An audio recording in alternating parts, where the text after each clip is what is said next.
Pemirsa, berakhir sudah Kongres kelima PDI Perjuangan yang berlangsung di Hotel Grand Ina Bali Beach, Sanur, Denpasar.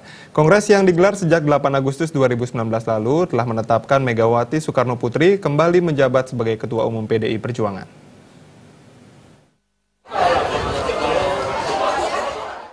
Kongres kelima PDI Perjuangan di Bali berakhir pada Sabtu 10 Agustus 2019.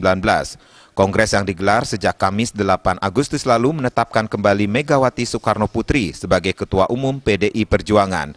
Presiden RI kelima ini juga langsung mengumumkan struktur kepengurusan partai periode 2019-2024 dalam sidang paripurna ke-6. Para pengurus baru itu pun langsung dilantik. Mereka diantaranya Puan Maharani, Hasto Kristianto, Yasona Halauli, Cahyo Kumolo, hingga Oli Dondokambe. Ketua Umum PDI Perjuangan, Megawati Soekarno Putri pun langsung memberikan konferensi persnya. Regulasi yang ada dan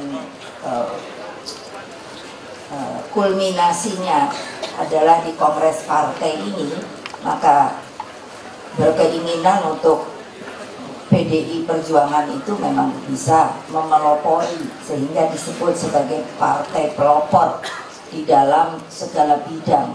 Karena saya sangat yakin karena dari PDI ke PDI Perjuangan itu adalah masa yang sangat sulit sebenarnya bagi partai kami, karena tentu saja kalau ada yang pernah ingat atau melihat, saya menerbitkan sebuah buku yang dijadikan kenang-kenangan bagi para putusan yang hadir, itu sebagai sebuah cuplikan dari perjalanan hidup saya yang ternyata setelah saya lihat sendiri itu ternyata tidak bisa, boleh dibilang tidak tenang begitu.